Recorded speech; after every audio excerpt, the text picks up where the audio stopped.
Ini ada dua nama. Ada nama Masjid Al-Ijabah.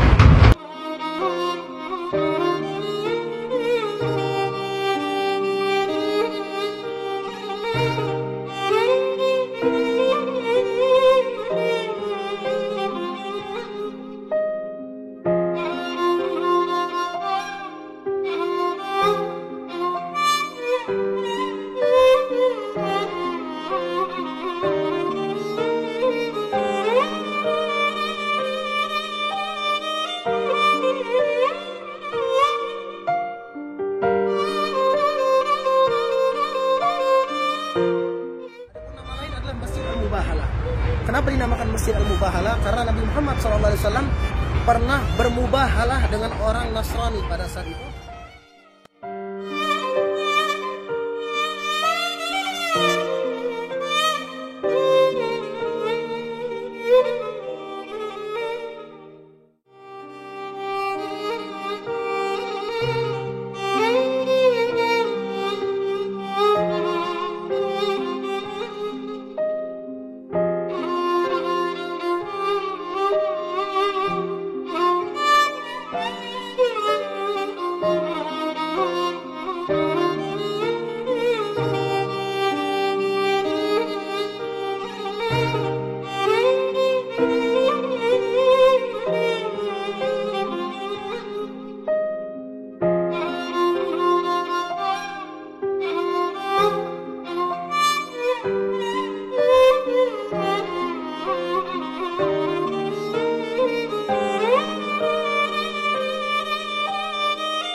Masjid namanya Masjid Abu Dzar Al-Ghifari, atau nama lain dari masjid ini adalah Masjid Sajadah.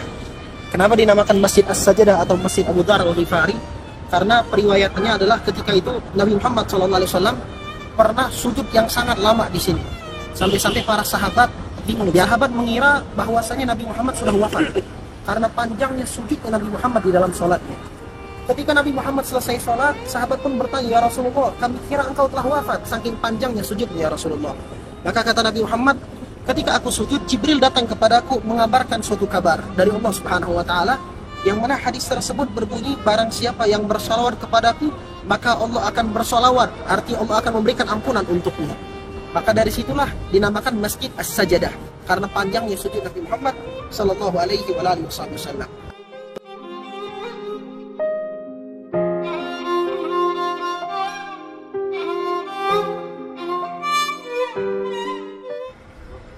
Ini masjid Bani Uni.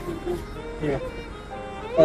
Ini juga dinamakan Masjid Subuh karena Nabi Muhammad sholat subuh pertama kali ketika dihijrah ke Madinah, subuhnya di sini. Juga daerah di sini terkenal dengan nama Thaniyatul Wada. Yang kita tahu daerah-daerah sini, sahabat ketika nyambut Nabi di daerah-daerah sini, di sekitar masjid sini. Thaniyatul Wada, yang qala al-badru alaina min Thaniyatul Wada. Ini Thaniyatul Wada.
Ini daerah, nama daerahnya adalah daerah Khandaq, ya. Dan ini adalah Masjid Jami' Khandaq. Kenapa dinamakan daerah Khandaq atau yang memiliki arti parit? Karena perperangan di sini menggunakan siasat, jadi sekitaran Madinah dibuat parit, atau bahasa dibuat kayak got atau selokan besar itu untuk mengelabui musuh sehingga mereka tidak bisa masuk dalam kota Madinah. Dan ini adalah ide daripada Salman Al-Farisi, seorang sahabat dari Nabi Muhammad SAW dari Persia. Saking bangganya Nabi Muhammad dengan Salman sampai Nabi mengatakan, Salman minna ahlal bait. Salman itu adalah dari golongan kami, keluarga kami, kata Rasulullah SAW. Salman juga termasuk orang yang bisa kita katakan para pencari Tuhan, pencari ketenangan hati, ketenangan jiwa. Ini ke tempat-tempat untuk mencari kebenaran agama daripada Nabi Ibrahim AS. Dan dia mendapatkan itu ketika bertemu dengan Nabi Muhammad. Cuma problemnya, dia ini pengen melihat buktinya. Dari Nabi Muhammad ini ada bukti bahwasanya benar ini adalah cucu dan juga ini adalah Nabi terakhir. Pendeta yang sebelumnya yang dipeluk atau yang dianut oleh Salman Al-Farisi mengatakan di dalam dirinya Nabi Muhammad ada dua hal. Di antara yang pertama, dia tidak pernah memakan sedekah tapi hadiah dimakan. Jadi pernah suatu hari Salman bawa tamar, bawa korma, ketika dibawa korma, dibawakan ke hadapan Nabi Muhammad SAW. Nabi bertanya, ya Salman, ini apa? Maka kata Nabi Muhammad, ini kata Salman, ya Rasulullah, ini adalah sedekah. Kata Nabi Muhammad, ya udah sahabat makan, karena kami nggak makan sedekah. Namun setelah keesokan harinya, Salman bawa hadiah, korma yang sama satu nampak. Maka ketika dibawakan, Rasulullah bertanya, ya Salman, ini apa? Kata Salman, ya Rasulullah, ini adalah hadiah. Maka Nabi Muhammad nyuruh ukrubu atau umsutu, dekat ayo kita makan bareng. Dan Nabi menunduk. Jadi bukti pertama udah didapetin, bahwasanya Nabi hanya makan hadiah, nggak makan sedekah. Bukti kedua, ketika Nabi nunduk pas makan, kelihatan di sini ada tanda khatamun nubuwah, penutup para nabi. Cahaya seperti daging yang muncul tapi bercahaya dan wanginya luar biasa. Itu dari tubuhnya Rasulullah SAW. Dalam riwayat lain, Salman mendapatkan dan melihat bukti ini ketika para sahabat bersama Rasulullah memacul atau menggali Khandaq, menggali parit. Jadi pernah suatu hari parit itu ada batu besar, para sahabat berusaha untuk menghancurkannya tapi nggak bisa. Sampailah didatangkan Nabi Muhammad SAW, diadukan, ya Rasulullah ada problem kayak gini. Maka akhirnya Nabi Muhammad SAW yang memecahkannya. Cukup dengan satu pacul atau satu pukulan, langsung hancur berkeping-keping. Kekuatan daripada Nabi Muhammad SAW.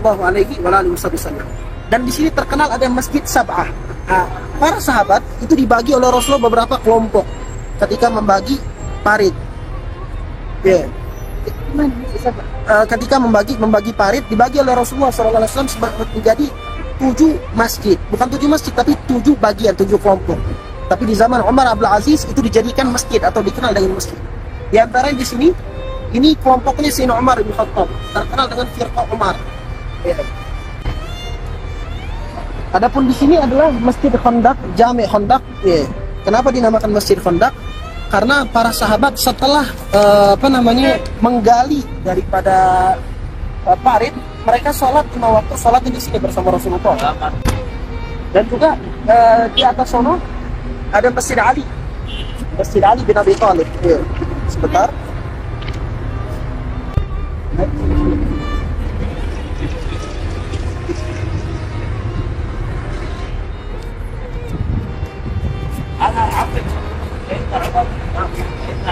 Ini Masjid Sayyidina Ali bin Abi Thalib.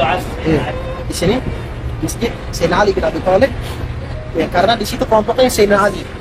Kelompoknya Sayyidina Ali. Ada ke atas sedikit itu Masjid Sayyidina Ali bin Abi Thalib.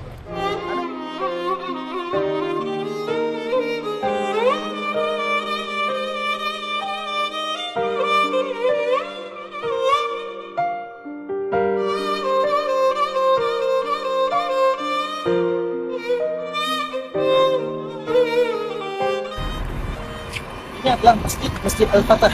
Kenapa Masjid Al-Fatah? Karena Nabi Muhammad SAW ketika berdoa meminta kemenangan Khandaq di antara di situ, dan turun ayat dari Allah, inna fatahna laka fathan mubina liyaghfira laka Allahu ma taqaddama min dhanbika wa ma ta'akhkhar. Itu Masjid Al-Fatah.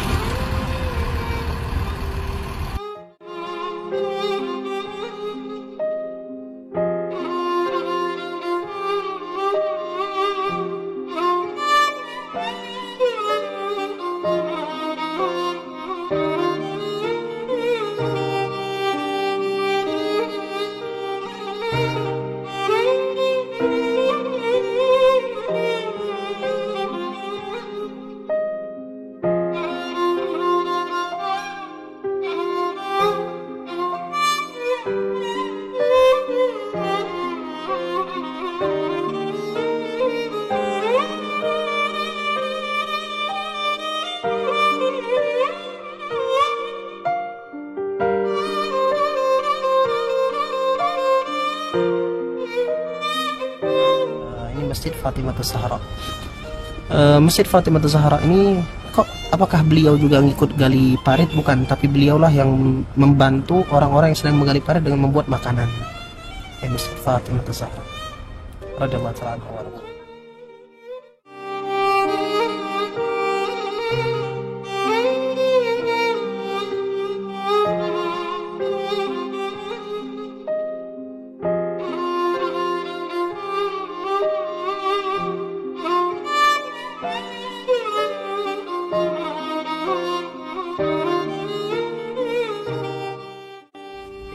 Masjid Bani Haram. Ini masjidnya Masjid Bani Haram. Bani Haram ini punya anak namanya Abdullah. Abdullah punya anak namanya Jabir bin Abdullah bin Haram. Jabir bin Abdullah di ketika ini kan dekat perperangan Khandaq.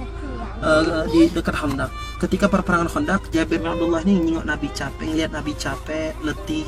Akhirnya dia pengen ngundang Nabi buat makan. Ya Rasulullah, aku punya makanan sedikit. Aku ingin mengundang engkau ya Rasulullah datang ke rumahku. Tapi cukup untuk satu atau dua orang aja ya Rasul, jangan undang semuanya. Maka subhanallah ketika itu Nabi langsung ngomong, ya muslimun, wahai orang-orang muslim, ayo kita diundang sama Jabir buat makan. Pada saat Jabir kaget, makanan buat satu atau dua orang, yang datang puluhan bahkan ratusan orang.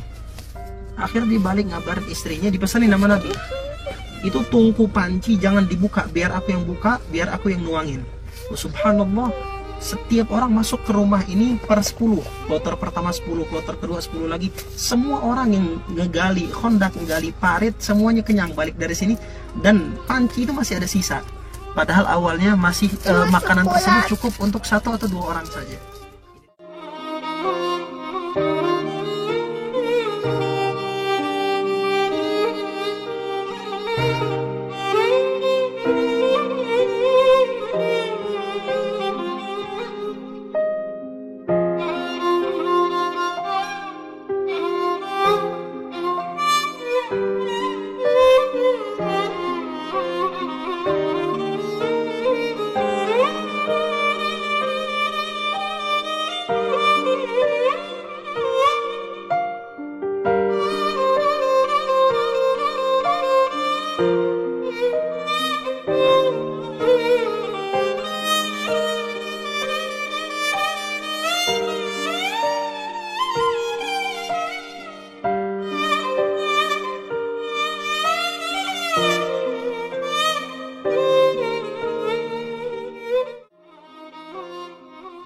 Ini adalah goa atau terkenal juga dengan Masjid As-Sajadah atau Kahf Bani Haram, Goa Bani Haram yang terletak di Khandaq. Tempat ini menjadi tempat tinggal Nabi Muhammad atau bermalamnya Nabi Muhammad SAW beberapa hari ketika perperangan Khandaq. Sahabat yang memilihkan Nabi Muhammad tempat ini karena sahabat khawatir akan terjadi sesuatu terhadap Rasulullah atau menimpa sesuatu yang tidak diinginkan kepada Nabi Muhammad, atau Nabi Muhammad menjadi target orang musyrikin atau orang munafik atau orang Yahudi. Di malam-malam tersebut, malam yang sangat dingin, namun karena kita lihat ini goa berbentuk seperti rumah, maka Nabi Muhammad terjaga dari kedinginan di malam-malam tersebut. Dan ini juga terkenal dengan nama Goa As-Sajadah karena ketika itu Nabi Muhammad SAW di hari-hari Khandaq sujud di tempat ini bersyukur kepada Allah Subhanahu wa taala atas kabar yang dibawa oleh Jibril dari Allah yang mana berbunyi inna lan nasu'a fi ummatik. Kata Allah Subhanahu wa taala, kami tidak akan membuat umatmu celaka. Karena hal ini Nabi Muhammad bersyukur kepada Allah Subhanahu wa taala di tempat ini.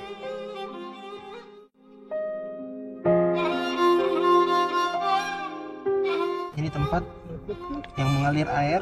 Ini ada bekas air tuh.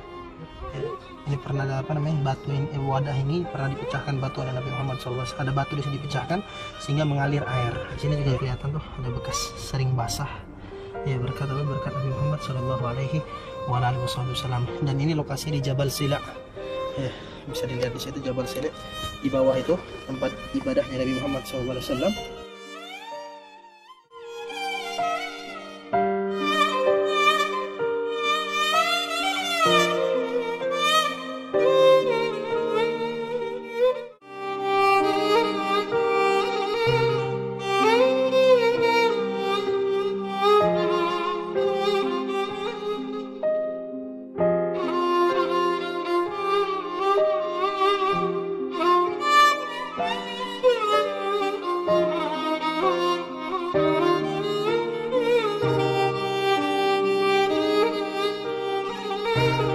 Ini rumah Sayyidatina Fatimah bintil Husain bin Ali bin Abi Thalib.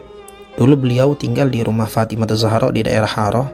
Namun setelah wafatnya Fatimah Az-Zahra dan juga beberapa tahun setelah itu beliau pindah ke tempat ini. Ini tempat namanya daerahnya adalah Ambariyah. Namun ketika pindah ke sini beliau tidak mendapati air untuk berwudu dan untuk melaksanakan hajat-hajat yang lain.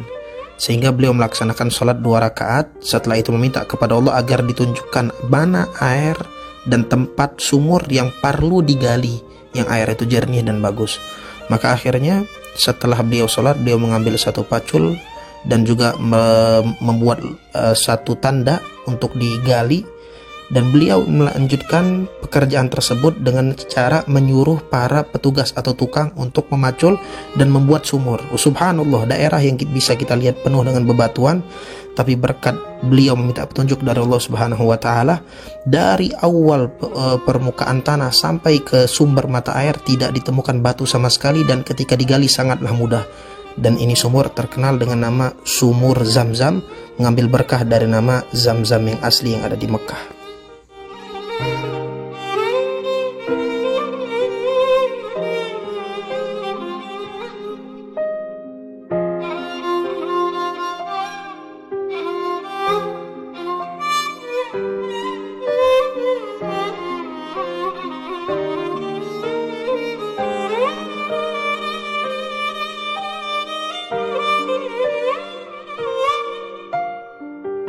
Ketika Rasulullah SAW bersama sahabat mengalami kekalahan di peperangan Uhud, Nabi Muhammad beserta sahabat mengambil jalan pulang, namun pernah atau singgah ke tempat ini. Ini nama masjid adalah Masjid Al-Fasah. Masjid ini adalah tempat Nabi Muhammad SAW istirahat setelah turun dari gunung, ada tempat persembunyian. Nabi Muhammad sempat ke sini untuk melaksanakan sholat zuhur dan asar. Namun pada saat itu Nabi Muhammad melaksanakannya dalam keadaan duduk. Itu pun secara terpaksa duduk karena Nabi Muhammad mendapatkan luka yang sangat banyak dan darah pun berceceran dari tubuh mulia beliau. Maka beliau sholat di tempat ini, sholat zuhur dan asar secara duduk. Adapun penamaannya dengan nama Masjid Al-Fasah karena dalam satu riwayat di tempat inilah turun ayat yang menjelaskan tentang tafassahu fil majalis, ya ayyuhalladzina amanu idza qila lakum tafassahu fil majalis fafsahu yafsahillahu lakum. Lalu di sini sedekat dari tempat ini, dekat dari Masjid Al-Fasah, ada gua yang mana tempat berlindungnya Rasulullah SAW bersama sahabat ketika pulang dari peperangan Uhud yang mendapatkan kekalahan. Nabi Muhammad naik ke gua ini bersama para sahabat. Walaupun ada beberapa ahli sejarah yang mengatakan bahwasanya ini kabar kurang tepat atau kurang akurat, namun banyak pendapat para sejarah yang lain yang mentarjih bahwasanya benar adanya bahwasanya Nabi Muhammad naik ke tempat ini berlindung dari kejaran orang-orang musyrikin yang ingin menargetkan dan membunuh Nabi Muhammad sallallahu alaihi wasallam. Dan ini termasuk daripada strategi perperangan, mengambil kembali kekuatan dan kesehatan untuk kembali berperang setelah itu mengalahkan musuh. Namun subhanallahnya di tempat ini dalam satu riwayat bercucuran darahnya Rasulullah SAW. Sejak 1400 tahun yang lalu dan baru ditutup sekitar beberapa tahun ke belakang, ini tempat masih memiliki wangi yang khas. Bagi orang yang pernah masuk ke tempat tersebut mengabarkan memiliki wangi yang khas karena pernah bercucuran darahnya Rasulullah SAW di tempat ini, dan wanginya masih semerbak. Subhanallah.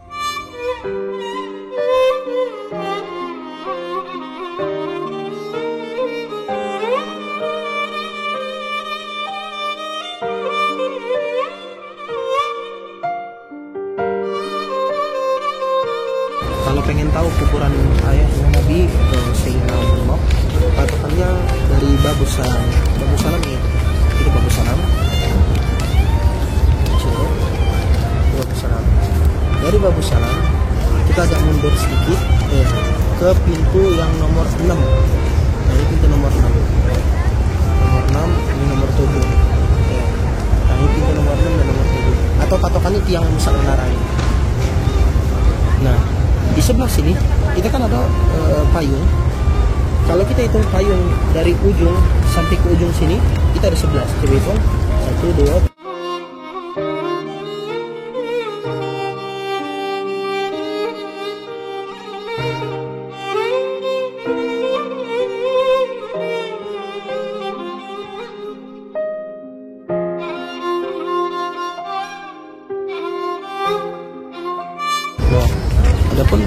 makamnya ayah Nabi itu adalah Darun Nabirah, yang dimakamkan di Darun Nabirah.